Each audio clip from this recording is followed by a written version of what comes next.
top of all of this, am I saying that I hate white dudes? No, I'm not. But what I was saying is that if you make a movie that is a love letter to women of color. I've got some good news. We're sending you to India. Me? Yeah?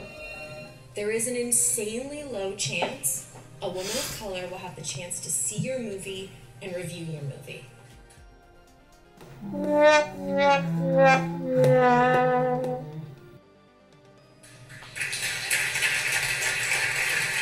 We are expanding to make films that better reflect the people that buy movie tickets, but they are not allowed enough chances to read public discourse on these films by the people that these films were made for.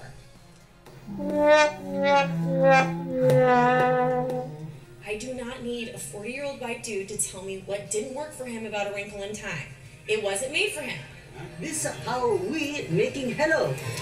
A traditional greeting. Oh, do not throw stones when you live in glass houses. How the mighty have fallen. Brie Larson. How dare you lecture white dudes about people of colour when you made a movie that pretty much the entirety of India thought was incredibly racist. Where's your apology? Where is your lack of respect? Like, where is your respect? Where's your care for what they had to say about the movie that was made for them? I hope you enjoyed that intro, because I wanted to refresh your memory on what Brie Larson had to say about white dudes and people of colour. Now, if that is not indicative of basically flavour of the month pandering, so back when that speech happened, people of colour, black people, biracial, all of that, that was the flavour of the month for pandering. Currently, it's now women, and I'm sure it will ebb and flow to various genders and sexual orientations. That's how it works. But it's never Indians. It's never any other kind of minority. It's never Mexicans. It's never, I don't know, gingers. These are the people which we don't pander to. And yet, they saw your movie, Brie Larson. They didn't like it. I don't see your public apology. Don't throw stones when you live in a glass house. So, what we're talking about is Basmati Blues. The title alone is awful. If you've never heard of this movie, it's not a surprise. It's actually a direct-to-video movie. One which was sat on for a long time because the studio didn't even know if they wanted to release it. Probably because of this stuff. So, it's a direct-to-video movie where Brie Larson plays, and I kid you not, she plays a white saviour to Indians.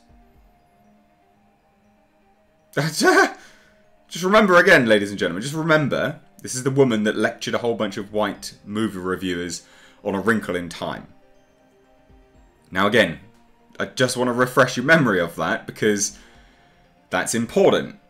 That's really, really important. Now, I'm not one for this whole public outcry of articles and things like this, but when someone is so blatantly a hypocrite, I will use their weapons against them, i.e. an article.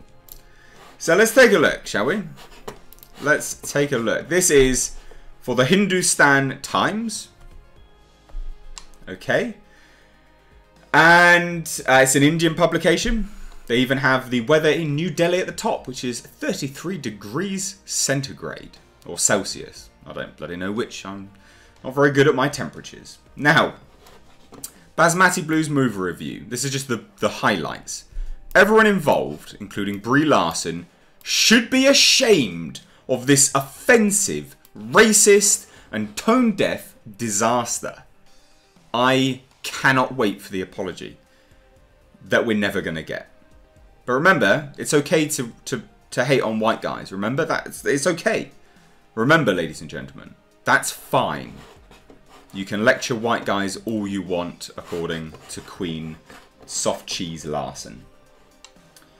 Now, it states, there's a scene in Quentin Tarantino's Kill Bill in which David Carradine, Bill, does what so many actors in Tarantino movies tend to do. He delivers a speech. The recipient of the speech is his nemesis, Uma Thurman's bride, tied to a chair, beaten and bloody. The stage is the living room of a rather large house. Superman didn't become Superman. Superman was born Superman. When Superman wakes up in the morning, he's Superman, Bill says. Surprising just about everyone with his choice of topic. I really like that speech, actually. I watched Kill Bill Volume 1 and 2 recently on Netflix. Watch them again, they're great. Bill's thesis suggests that the blue suit with the big red S emblazoned on it isn't Superman's costume. Those are the clothes of his people. The costume, the suit, the glasses is what he chooses to wear to blend in with us. Clark Kent, Bill says, is how Superman views us. Now again, this is really important. I'm reading this opening because it's important. And what are the characteristics of Clark Kent? He's weak, he's unsure of himself, he's a coward. Clark Kent is Superman's critique on the whole human race. There's a point to the story, promise. And there really is. I love this opening. This movie reviewer has, just for this opening, has become... I like him very much. To someone who doesn't belong to a certain place, the idiosyncrasies and eccentricities of its people are open to interpretation. That is why racial and cultural stereotypes exist. That's fine. They're usually propagated by people who have either not had first-hand experience dealing with foreigners, or even if they have, they've been too close-minded to appreciate the uniqueness of others. Fact. Basmati Blues is a film made by people who could belong to either category, and since it's frankly unbelievable that a person could be familiar with India and its people and still choose to make a film like this, what's more likely is that debutante director Dan Barron's entire research for this movie comprised of watching old cartoons and listening far too intently to one of his racist uncle's stories. Ha ha ha! Not 2 minutes have passed since Brie Larson's arrival in India. Less than 24 hours after declaring that she doesn't even have a passport, mind you, and she has already stepped in poop, befriended a goat, and observed Dalip Tahil eat rice off a banana leaf, she has also met a man named William J. Patel, a name that any Indian can tell you, while theoretically possible, in the same way that Donald Obama is theoretically possible, is a hard one to come across. Almost as hard, some might say, as it is to find an authentic Indian accent in this movie. For some reason, laziness, Barron and his team decided to cast almost every speaking role and certainly every significant Indian role with American actors. Remember, this is a woman that lectured everyone. And I'm not of the opinion that, you know, they have to be Indian actors. But this is hypocrisy. This is the left consuming itself so much so that they go so far up their own arse, they don't know what they're talking. They literally just become the thing they hate. And that's what this is. Barron and his team decided to cast blah, blah, blah, blah. And as any racist who has ever made the mistake of casting a man from Senegal to play a black man from Los Angeles can tell you, they don't really have much in common besides their shared heritage. And I agree, like, yeah, I can see the outrage there. But again, remember, this is a woman that lectured everyone. She doesn't need a white dude to tell us what they think about A Wrinkle in Time, because it wasn't made for them. So who in the hell is this made for, may I ask? Brie Cheesy Larson. Similarly, there isn't a single central Indian character in Basmati Blues who sounds Indian, and none of the actors have the capability of sounding authentic either. I mean, bad. And this isn't just this one reviewer, right? There's more. There's Vulture did an article on it. These people did an article on it. Agree to this one. Let's have a look. Basmati Blues. Brie Larson plays a white saviour. Indians are annoyed. Kamala. Sounds like an Indian name. It sounds like the ultimate white saviour movie. Oscar-winning actress Brie Larson plays a young scientist who has created a new, fast-growing super rice. She comes to India to convince villagers to switch to this grain. There's Bollywood-style singing, dancing, and in one scene, she even rides a white horse. Oh yes! Called Basmati Blues, the Hollywood film was made in 2013, before Brie Larson was a star. So it's funny, isn't it?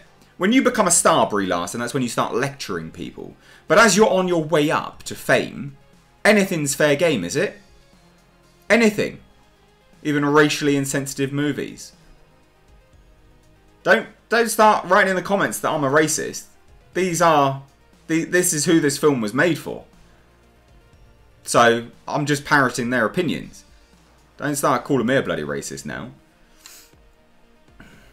Now it says the movie is finally released in the US on Friday. This was written February 9th, so it's been out for a little while. Now, it just never came. No one ever realised this movie even existed. The LA Times called it a big miss, while the Village Voice wondered how this thing got financed and finished. It is incredibly racist. The problem is that the rice she's recommending could financially destroy the very people she means to help. The rice is sterile. If farmers grew it, they'd need to spend a lot of money to buy new seeds every year. Along the way, she falls in love with a farmer. Again, it's just all this kind of crap. The movie itself it sounds like trash anyway. It plays to stereotypes of a toxic but backward people just waiting for a white person to swoop in and save them. Again, Bengaluru-based cartoonist wrote that. The sentiment was shared by people across Twitter. These are all Indians. Where was the articles about this? But we're more than happy to write articles defending her non-stop. We're more than happy to claim no, she doesn't hate white guys. What where's the unbiased behaviour? There isn't, is there?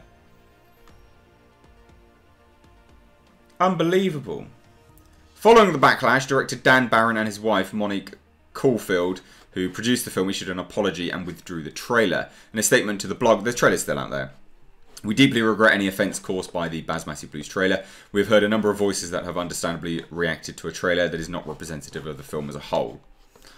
With the white horse scene deleted. That scene is still online. The criticism on Twitter, however, raged on. It just continued and continued and continued.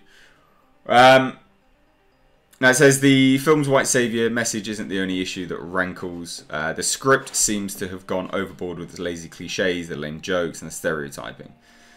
So yeah, sounds like trash, to be honest. There was an article I found which was quite smart because it noted a. Oh, here you go. Here's the one. Basically, noticed the BlackBerry and the time it took for this film to see the light of day. 4 versions of the iPhone came and went. Hilarious. Now, I am unbiased. I'm happy to, call it out as I see it, left, right, and centre. But no one else is, it seems. Like people just are happy to praise at the altar of Cheese Larson, but we're not happy to critique her for a very clear and apparent misstep. Where's the apology, Brie Larson? You happy to mouth off about white guys? Oh wait, because again, it was popular at the time and still is to hate on white guys. But we're not going to defend Indians? Okay. Logic 101. Anyway, guys, that wraps it up here for me. I've got nothing else to say on this. This is just nonsense. Love to hear your thoughts, though. Drop them down below. Had you even heard of this? Because I hadn't. Came to my attention whilst browsing the interwebs today, so I thought I'd make a video on it. Anyway, like I said, let me know your thoughts. I've got some great videos coming up. Genuinely, not tooting my own horn. I have insider information and proof, and I actually mean complete proof, that the leaks for Terminator Dark Fate were true. I have evidence, which I will be presenting to you. It is clear, definitive proof that the leaks were true. So stay tuned for that video, because that's an exclusive. No one else has that information. And I cannot wait to bring it to you, so we can all, happily enjoy Terminator Dark Fate's descend to its dark fate. Anyway, that wraps it up here for me. Take care.